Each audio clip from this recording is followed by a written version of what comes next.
नमस्कार। मुद्दा तो है, मैं आपका स्वागत है। मैं हूं आपके साथ ब्रजेश चौक से। आज मुद्दा है सम्मान पर घमासान। जी हां, बाबा साहब की जयंती पर मऊ में श्रद्धा कम और सियासत ज्यादा दिखी। मऊ की पवित्र धरती पर नेताओं की जुबानी तलवार बन गई। एक तरफ पीसीसी चीफ जीतू पटवारी ने अमित शाह को मऊ न आने का अंबेडकर का अपमान बताया, तो मुख्यमंत्री डॉक्टर मोहन यादव ने कांग्रेस को बाबा साहब विरोधी पार्टी करार देते हुए कांग्रेस से माफी मांगने को कहा। कुल मिलाकर कहें तो अंबेडकर जयंती पर मऊ में सिर्फ मालाएं नहीं चढ़ी, राजनीति के एजेंडे, दलित मतदाता और इतिहास के पन्ने भी खुलकर सामने आए।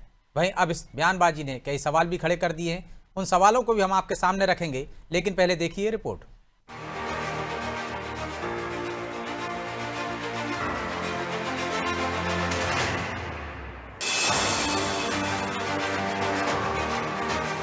कांग्रेस के लोगों को अतीत के उस बाबा साहब के साथ किए गए अन्याय के लिए माफ़ी मांगने के लिए कहे, जिन्होंने बाबा साहब को दो बार चुनाव लड़ने से रोका।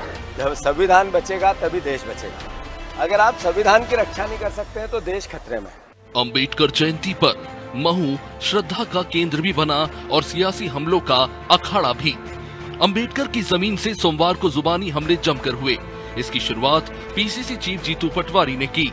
जीतू पटवारी ने महू पहुंचकर बाबा साहब को श्रद्धांजलि दी, लेकिन इसी बहाने बीजेपी पर जमकर हमला बोला। जीतू पटवारी ने बीजेपी और केंद्रीय गृह मंत्री अमित शाह को आड़े हाथों लेते हुए कहा कि शाह प्रदेश आए, लेकिन बाबा साहब की जन्मस्थली महू नहीं आए। जीतू ने इसे बाबा साहब के अपमान से जोड़ दिया और बीजेपी से माफी मांगने को कहा। आज शपथ लेने की आवश्यकता है मध्य प्रदेश शासन को, देश के शासन को, कि जो अराजकता देश में हो रही है, संविधान खतरे में आ रहा है, संविधान का समाप्त करने की ओर भारत की सरकार, नरेंद्र मोदी की सरकार जारी है। अमित शाह जी जब कल भोपाल में थे तो आज यहाँ नाक रगड़ के माफी मांगना थी जो अंबेडकर जी का उनने अपमान किया। तब तो हम मानते हैं कि वो अंबेडकर जी के आज ये भारतीय जनता पार्टी मुख्यमंत्री जी आए हैं तो ये कहे कि अमित शाह जी ने गलती की थी और हम उसकी माफी मांगते हैं। इधर बीजेपी ने भी महू में भव्य आयोजन किया, जिसमें सीएम डॉक्टर मोहन यादव समेत कई बीजेपी नेता शामिल हुए। बाबा साहब को याद और नमन कर सीएम ने कांग्रेस को आड़े हाथों लिया। मुख्यमंत्री मोहन ने मंच से कांग्रेस को उनके इतिहास की याद दिलाई और कहा कि कांग्रेस ने कभी डॉक्टर अंबेडकर को लोकसभा तक नहीं पहुंचने दिया, जबकि हमने बाबा साहब के 5 तीर्थ स्थल बनाए। संविधान का अपमान कांग्रेस ने किया, बीजेपी ने नहीं। आजादी से पहले और बाद में कांग्रेस ने अंबेडकर के योगदान को नकारा और क्या कुछ कहा वो सुनिए। कांग्रेस के लोगों को अतीत के उस बाबा साहब के साथ किए गए अन्याय के लिए माफ़ी मांगने के लिए कहे, जिन्होंने बाबा साहब को दो बार चुनाव लड़ने से रोका। उनको मन पसंद पहले मंत्रालय नहीं दिया, बाद में उनको जब चुनाव लड़ने गए तो चुनाव में हराने का प्रयास किया, जिनने हराया उसको पद्म विभूषण दिया। कांग्रेस अपने गिरेबान में झाके अंबेडकर जी के साथ किए गए अन्याय की पहले क्षमा मांगे। हमारे लिए तो राष्ट्रीय स्वयंसेवक संघ ने तो सदैव बाबा साहब को इतना स्थान दिया कि जन्म स्थान बनाने में हम स्वयंसेवकों का योगदान है। इसमें दो राय नहीं कि बाबा साहब अंबेडकर को सम्मान देने में बीजेपी सबसे आगे है। अभी हाल ही में पशुपालकों को सशक्त बनाने और दुग्ध उत्पादन को बढ़ावा देने के उद्देश्य से डॉक्टर भीमराव अंबेडकर कामधेनु योजना की शुरुआत की गई है। खैर, महू की धरती पर अंबेडकर को लेकर दो विचारधाराएं आमने सामने थी। श्रद्धांजलि के मंच को भी राजनीति से अछूता नहीं छोड़ा गया। दलित वोट बैंक की राजनीति में बाबा साहब फिर केंद्र में थे और हर दल उन्हें अपना बताने की होड़ में लगा रहा। ब्यूरो रिपोर्ट, अनादि टीवी।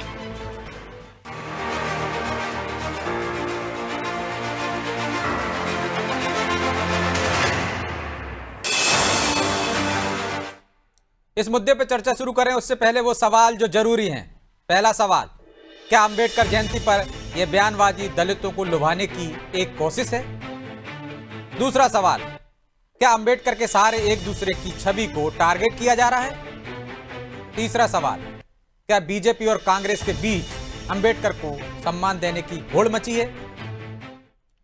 चलिए इन सवालों के साथ इस मुद्दे पर चर्चा शुरू करते हैं और चर्चा में हमारे साथ मौजूद हैं बीजेपी प्रवक्ता अजय धवले, कांग्रेस प्रवक्ता ज्योति पटेल और वरिष्ठ पत्रकार अशोक शुक्ला।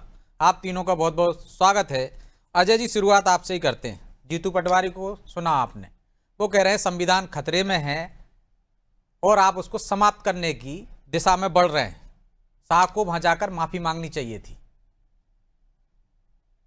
ब्रजेश जी, मुझे लगता है जीतू पटवारी जी जब संविधान खतरे में बताते तो उन्होंने दो ऐसे उदाहरण बताने की आवश्यकता थी जब भारतीय जनता पार्टी की आदरणीय प्रधानमंत्री श्री नरेंद्र मोदी जी की सरकार ने ऐसा कोई कॉन्स्टिट्यूशनल अमेंडमेंट किया है जिससे मुझे लगता है देश की सांप्रदाय, देश के सार्वभौमिकता के साथ में, देश की सॉवरेंटी के साथ में, देश की इंटीग्रिटी के साथ में कभी बदलाव हुआ है। लेकिन हम ऐसे दो उदाहरण दे सकते हैं कि वास्तव में डॉक्टर बाबा साहब अम्बेडकर के जीवन में यदि किसी ने अपमान किया है तो वो कांग्रेस थी। आज डॉक्टर बाबा साहब अम्बेडकर के योगदान को और ये जानबूझकर भुलाने का किसी ने प्रयास किया, इतिहास से मिटाने का किसी ने प्रयास किया, तो वो कांग्रेस है।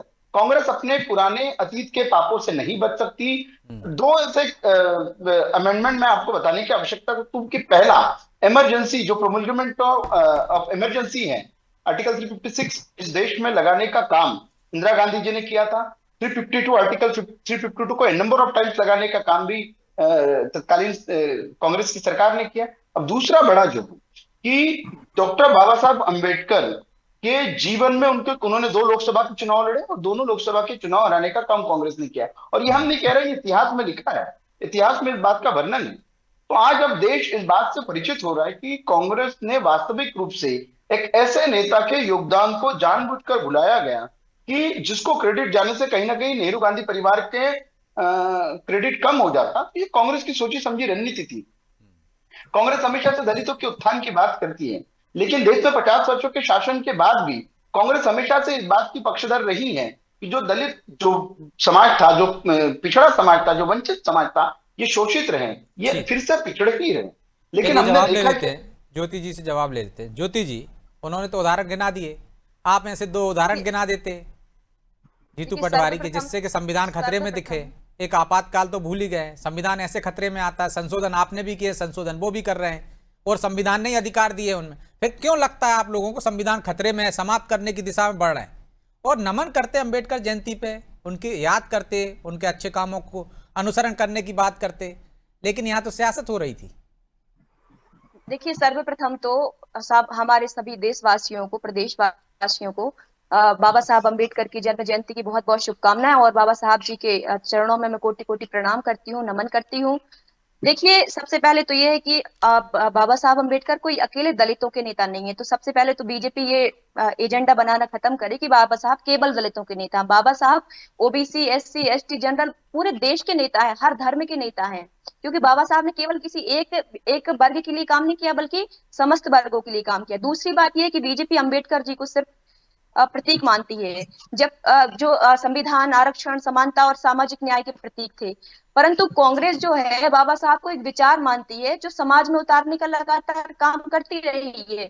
और आप कह रहे हैं कि हम लोगों ने बाबा साहब की उसको छुपाने का काम किया है। तो बाबा साहब के नाम पर यूनिवर्सिटियां किसने खोली, बाबा साहब के नाम पर योजनाएं किसने चलाई, बाबा साहब के 14 अप्रैल का जो अम्बेडकर जयंती मनाने का किया था वो किसने किया था, 26 नवंबर को संविधान दिवस मनाने का काम किसने किया था, और 1967 में बाबा साहब का चित्र संसद में पहली बार किसने लगाया था। संसद भवन के परिसर में विशाल प्रतिमा जो है लगी थी, और उसके बाद जब मोदी जी ने नई संसद बनवाई तो पीछे तरफ उनकी प्रतिमा कर दी।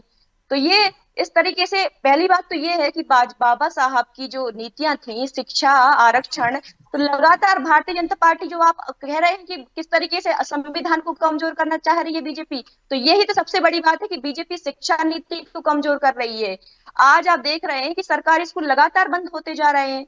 आरक्षण पर गाहे बगाहे इनके नेताओं की बातें आ जाती है सामने कि हम आरक्षण खत्म करेंगे, 400 सीटें आ जाएंगी। आपके जो राजस्थान के किरोड़ी लाल मीणा थे, आपके मंत्री थे, उन्होंने कहा था कि 400 सीटें आ जाएंगी, हम संविधान को बदल देंगे।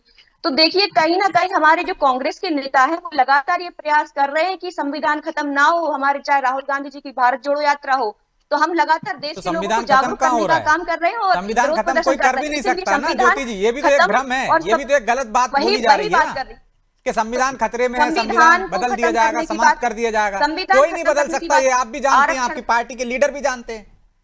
फिर क्यों बार बार ऐसा बोला जाता है? वो तो कह रहे हैं कि आपने चुनाव हरा दिया, जिसने चुनाव हराया था उनको पद्म विभूषण दे दिया। आप सबसे, हाँ, ये बात मैं जरूर कोट करना चाहूंगी जो अभी आदरणीय मोहन यादव जी ने कही है, मुख्यमंत्री जी ने। ये बहुत गलत बात है। उन्होंने कहा कि हमने चुनाव हरा दिया, फिर उनको संसद में नहीं जाने दिया। आप ये बताइए कि जब कांग्रेस पार्टी की सरकार थी तो कांग्रेस पार्टी के जो उस समय पे अध्यक्ष थे, उनका नाम था कि बीजी खैर ने लास्ट टाइम तक, लास्ट मोमेंट तक अंबेडकर साहब का इंतजार किया कि आप कांग्रेस से प्रत्याशी बने, और जब वो कांग्रेस से प्रत्याशी नहीं बने तो मजबूरी में जनता ने कांग्रेस प्रत्याशी को वोट दी और वो जीती। लेकिन बात यहाँ नहीं रुकी, फिर महाराष्ट्र में जब राज्यसभा का चुनाव था तो अंबेडकर साहब के पास केवल एक सीट थी और एक सीट के सहारे वो राज्यसभा में नहीं जा सकते थे, और फिर उन्होंने हमारी कांग्रेस पार्टी के लोगों ने राज्यसभा में उन्हें भेजा। संविधान सभा का जो निर्माण करने का जो चेयरमैन उन्होंने बनाया, वो किसने बनाया? कांग्रेस ने बनाया। हमारे जो महात्मा गांधी जी थे, उन्होंने कहा था नेहरू जी से कि आप अंबेडकर साहब से आग्रह करिए, क्योंकि एक वो ही ऐसे व्यक्ति हैं जिन्होंने शोषण को देखा है, वंचित जो रहे हैं, जो जिन्होंने सदियों से जो समाज वंचित रही है उसको झेला है। तो ऐसा व्यक्ति और जो विद्वान हो वो केवल अंबेडकर साहब थे। तो महात्मा गांधी जी ने नेहरू जी से कहा अच्छा, था कि आप विद्वान उनको केवल वही थे? बुलाएंगे। कितने लोग थे समिति में? अंबेडकर भी देखिए, एक थे विद्या उनमें। का जिस उस समय पर 32 डिग्रियां केवल बाबा साहब अंबेडकर के पास थी। देश में किसी के पास इतनी डिग्रियां नहीं थी। और दूसरी बात सबसे महत्वपूर्ण ये थी कि वो ही एक वैसे व्यक्ति थे जिन्होंने शोषित, वंचित, मतलब उन्होंने सदियों का जो अत्याचार है वो झेला था बाबा साहब अम्बेडकर ने अपने जीवन में। तो इसलिए महात्मा गांधी जी ने उनको चुना था कि आप संविधान सभा का निर्माण करिए, संविधान का निर्माण करने में योगदान दीजिए। चलिए जवाब लेंगे अजय जी से, पहले अशोक जी को चर्चा में शामिल कर लेते हैं। अशोक जी, अंबेडकर जी पे उनकी जन्म जयंती थी, नमन किया जाता, उनके आदर्शों पे चलने पे, उनके विचार पे चलने की बात होनी चाहिए थी दोनों दलों से, लेकिन सियासत हो रही थी, एक दूसरे को टारगेट किया जा रहा था। इसके पीछे क्या मकसद है? क्या छवि खराब करने की कोशिश है, या सबसे ज्यादा अंबेडकरवादी या अंबेडकर का हितैषी बनने की कोशिश की जा रही है? देखिए, अंबेडकर जो है वो निश्चित तौर पे देश के सपूत हैं वो, और भारत रत्न भी उनको मिला है, बहुत कुछ है अंबेडकर। लेकिन अंबेडकर की जो एक चुनावी उपयोगिता है, खासतौर पे ये कि वो एक पर्टिकुलर जो समुदाय है, दलित समुदाय है, जिसको लेकर जो है ये माना जाता है कि अंबेडकर जो है उनके एक तरह से भगवान जैसे हैं। आप देखें ना, सबके अपने अपने अंबेडकर है। सबसे पहले अंबेडकर की चुनावी उपयोगिता को किसने बनाया? काशीराम ने बनाया। उसके बाद में कांग्रेस जो है वो संविधान खतरे में लेकर 2024 के चुनाव में आप देखिए उसका भी थोड़ा बहुत फायदा मिला। तो अंबेडकर की जो एक चुनावी उपयोगिता है उसके चलते जनाक्रोश पैदा करने की कोशिश होती है। इसीलिए जो है भारतीय जनता पार्टी ये कहती है कि कांग्रेस ने उनको जो है अपमान किया, उनको भारत रत्न नहीं दिया, उनको सम्मानित नहीं किया, उनको लोकसभा में नहीं जाने दिया। तो एक पर्टिकुलर जो समाज है देश का, जो दलित समाज है, उसमें जनाक्रोश पैदा करने की कोशिश होती है। और इसी तरीके से कांग्रेस भी कहती रहती है कि साहब ये संविधान खतरे में जो अम्बेडकर का अपमान कर रहे हैं। तो ले देकर दोनों पार्टियों की नजर जो है उस दलित वोट बैंक पर है, जिसका चुनाव में काफी महत्वपूर्ण योगदान होता है, जिसकी बड़ी भूमिका होती है। और इसी के चलते जो है अम्बेडकर, और या केवल अम्बेडकर नहीं, आप देश में जितने भी आप बड़े महान नेता देखेंगे जिनकी चुनावी उपयोगिता है, चाहे सरदार पटेल हो, इसी तरह से भगवान की चुनावी उपयोगिता है, तो को देख लीजिए आप, राम पे कॉपीराइट बीजेपी का है, तो अम्बेडकर पे भी जो है लोग अपना अपना हक बताने की कोशिश कर रहे हैं। हालांकि सबसे पहले अम्बेडकर को बनाने का काम जो है वो बहुजन समाज पार्टी ने किया था, और अब बाकी लोगों की भी कोशिश ये समर्थक बन के, उनके अनुयायी बनकर, उनका सम्मान करके दलित समाज का वोट किसी तरह से हासिल कर लें।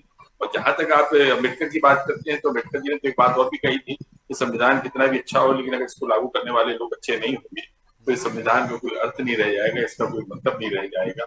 तो बेहतर ये होता है कि कांग्रेस और बीजेपी के लोग खुद को बेहतर बनाते और जो हमारे देश की संवैधानिक व्यवस्था है उसको बेहतर करते और संविधान को उसी तरह से लागू करते जिस तरह से अम्बेडकर जी की इच्छा थी। आज संविधान इनके हाथों का, चुनी हुई पार्टी के हाथों का खिलौना बनकर रह गया संविधान। चाहे वो कांग्रेस हो या बीजेपी हो, जिसकी सरकार होती है वो अपनी जरूरत के मुताबिक संविधान में संशोधन भी कर लेती है। संविधान का उपयोग और दुरुपयोग दोनों हो रहा है। तो संविधान का उपयोग भी हो रहा है, दुरुपयोग भी हो रहा है अजय जी, लेकिन सवाल यह है कि चुनावी उपयोगिता है अम्बेडकर की, और जिन जिन की चुनावी उपयोगिता है उनको बनाने की कोशिश की जा रही है, इसीलिए दलितों को लुभाने के लिए बयानबाजी हो रही है। आप कांग्रेस पर टारगेट कर रहे हैं और कांग्रेस आपको टारगेट कर रही है। ब्रजेश जी, 50 वर्षों तक के जिन्होंने इस देश में शासन किया, वो इस बात के प्रश्न का उत्तर दे दे कि उन्होंने अपनी अपनी दलगत राजनीति से ऊपर उठकर डॉक्टर बाबा साहब अम्बेडकर को जो आवश्यक सम्मान की आवश्यकता थी, जो उनका सम्मान कि वो हकदार थे, क्या वो उनके जीवन काल में उन्हें दिया? इस देश में ऐसे पूर्व प्रधानमंत्री भी हैं जिन्होंने अपने जीवन काल में खुद को भारत रत्न दे दिए, लेकिन एक ऐसा व्यक्ति जिसने भारत के संविधान की ड्राफ्टिंग कमेटी को लीड किया है, एक ऐसा व्यक्ति जिसने इस देश में दलितों के, शोषितों के, वंचितों की आवाज उठाने की काम की है, जिसने इस देश को इकोनॉमी के वो प्रिंसिपल दिए जिससे भारत आज आत्मनिर्भर बनने की ओर अग्रसर है, उनका कभी कांग्रेस ने सम्मान नहीं किया। लेकिन समुचित सम्मान की अपेक्षा यदि भारतीय जनता पार्टी आज वो समुचित सम्मान देने की बात कर रही है, संविधान दिवस की, मेरी कांग्रेस की प्रवक्ता साथी संविधान दिवस की बात कर रही थी, ये भारतीय जनता पार्टी और आदरणीय प्रधानमंत्री श्री नरेंद्र मोदी जी की सरकार है जिसने 26 नवंबर को संविधान दिवस घोषित किया है। तो मुझे लगता है कांग्रेस पहले वास्तविकता से परिचित हो जाए। जो आवश्यक समाज और जो रिप्रेजेंटेशन की बात दलितों को कांग्रेस करती है, क्या कांग्रेस ने आज, देखिए कांग्रेस में एक दलित राष्ट्रीय अध्यक्ष कांग्रेस ने बना तो दिया है, लेकिन वो दलित राष्ट्रीय अध्यक्ष सार्वजनिक मंचों पे कहता है कि मैं राहुल जी से पूछूंगा, मैं सोनिया जी से पूछूंगा। ये तो कांग्रेस ने अपने दलित राष्ट्रीय अध्यक्ष की स्थिति निर्मित करके रख दी है। एक पिछड़े वर्ग के अध्यक्ष आते तो उनकी तो हमने कांग्रेस के राष्ट्रीय नेतृत्व ने उनके साथ में क्या किया ये भी किस्सा सुना है। तो वास्तविक रूप से एक सामंतवादी परिवार, सामंतवादी सोच कभी भी ऐसे लोगों को सम्मान नहीं देगा जिन्होंने अपनी मेहनत से, अपनी परिश्रम से इस देश को आगे ले जाने का विचार तब दिया था। और आज भी ऐसे लोग जो अपनी परिश्रम से देश को आगे ले जाना चाहते हैं, चाहे पंचतीर्थों के विकास की बात कर ली, चाहे डॉक्टर बाबा साहेब अम्बेडकर के नाम से स्टैंड अप योजना के माध्यम से दलित वर्ग के लोगों को उद्यमी बनाने की योजना, ये सब कह रहे हैं कि हमने यूनिवर्सिटियां बनाई हैं उनके नाम से, महाविद्यालय खोले हैं, योजनाएं चलाई हैं।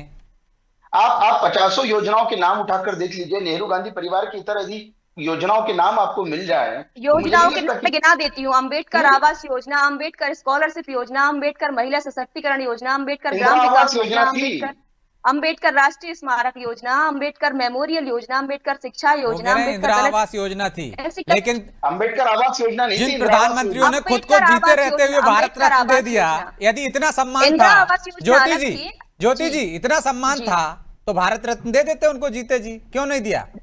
देखिए वो तत्कालीन परिस्थितियां और टेक्निकल कुछ प्रॉब्लम्स थी, उसकी वोट बैंक नहीं थे क्या? क्या परिस्थितियां हो सकती हैं? जीवित आदमी को दे रहे हैं, खुद को दे रहे हैं, तो अम्बेडकर को दे देते। देखिए भारतीय जनता पार्टी की सरकार जो दलित उत्थान की बात कर, अम्बेडकर जी का जो आरक्षण सुरक्षित रखने की बात थी, तो हमेशा ये लोग आरक्षण को खत्म करने की बात करते रहते। दूसरी बात, अम्बेडकर जी ने कहा था कि ये धीरे धीरे खत्म करने की बात अम्बेडकर जी ने कहा था, दलित अभी खत्म नहीं हुआ। ये कहा था कि जब समाज में बराबरी आ जाएगी, समाज में बराबरी आ जाएगी उसके बाद खत्म करेंगे, ये बिल्कुल सत्य बात है। लेकिन अभी बराबरी तो अभी कहाँ खत्म हो गया? राजनीतिक तो अभी कहाँ खत्म हो गया ज्योति जी? अभी कहाँ खत्म हो गया? एक बात चौक से जी, एक बात मेरी सुन लीजिए। दलित उत्थान की जब ये बात करते हैं तो आप ये बताइए, अरे आपने कहा ना आरक्षण खत्म कर रहे हैं, तो कहाँ खत्म कर दिया वो बता दीजिए ना। आरक्षण खत्म करने की बात करते हैं, मैं ये कह रही हूँ। समय समय पर मोहन भागवत जी ने भी ये कहा कि आरक्षण की समीक्षा की जानी चाहिए। आपके कई नेताओं खत्म करना अलग बात है ना। जो अम्बेडकर जी ने कहा था कि भाई इनकी सोच यही है, इनकी सोच यही है, इनकी सोच रिजर्वेशन मुस्लिमों को किसने दिया? अभी कुछ पहले की ही बात है, टीकाराम जूली जी जो राजस्थान के विपक्ष के नेता थे, वो जब मंदिर गए तो आपके जो पूर्व विधायक थे भाजपा के ज्ञानदेव आहूजा जी, उन्होंने मंदिर का सुदृढ़ीकरण किया। ये आपका दलित उत्थान है। आदिवासी एक युवक था, उस पर पेशाब करने का मामला सीधी जिले में सामने आया, ये और अभी तक वो परिवार न्याय के लिए तड़प रहा है। अभी तक उसके साथ कुछ भी जो वादे किए गए थे वो नहीं हुआ। तीसरी बात, जो सागर जिले में एक युवक की दलित युवक की पीट कर हत्या कर दी, उसके बाद उसकी बहन ने भी संदिग्ध परिस्थितियों में मौत हो गई। भोजपुर में दलित, तो कह रहे हैं आपने दलित राष्ट्रीय अध्यक्ष बना दिया, लेकिन उनको अधिकार दिए नहीं। सामंतवादी सोच है, सामंतवादी पार्टी है। देखिए भारतीय जनता पार्टी वाले लोग पहले चिल्लाते रहते थे कि गैर गांधी परिवार से बन गया, तब भी इनको प्रॉब्लम है, इनको तब भी समस्या है। आपने कितने अधिकार दिए? तो अधिकार तो दीजिए उनको। आपने कितने, आप लिखित में बता दीजिए कि उनको कहाँ अधिकार नहीं है, कहाँ उनके पास अधिकार नहीं है। वो तो खुद ही सार्वजनिक मंच से कह रहे हैं, वो कह रहे हैं सार्वजनिक मंचों पे खड़गे जी कहते हैं। देखिए सारे जो हमारे, देखिए निश्चित रूप से वरिष्ठ जो लोग होते हैं उनसे सारी चीजें सलाह करके होती हैं। कोई राहुल गांधी उनसे वरिष्ठ हो गए क्या? आप ये बताइए, जो लोग पार्टी के हैं पदाधिकारी, राहुल गांधी उनसे वरिष्ठ हो गए क्या? सोनिया गांधी की कहते तो समझ में आता। महत्वपूर्ण नेता है, विपक्ष के नेता हैं, तो निश्चित रूप से सलाह लेंगे। आप इसका जवाब तो दीजिए कि आपके जो राष्ट्रीय केंद्रीय गृह मंत्री अमित शाह जी अम्बेडकर नाम लेने की जो बात कर रहे थे कि यदि अंबेडकर का इतना नाम लेते हो, यदि राम का नाम लेते तो 7 जन्मों तक स्वर्ग जाते, तो अंबेडकर आपके जो गृह मंत्री हैं अमित शाह जी, उनने आकर के माफी क्यों नहीं मांगी जब यहाँ से आकर के चले गए? उस समय पर भी पूरा देश मांग कर रहा था माफी मांगने की, उस समय पर भी आपके अमित शाह जी ने माफी नहीं मांगी। आप इस पर स्पष्टीकरण जवाब दे दीजिए। रहे अजय जी, जवाब दे दीजिए।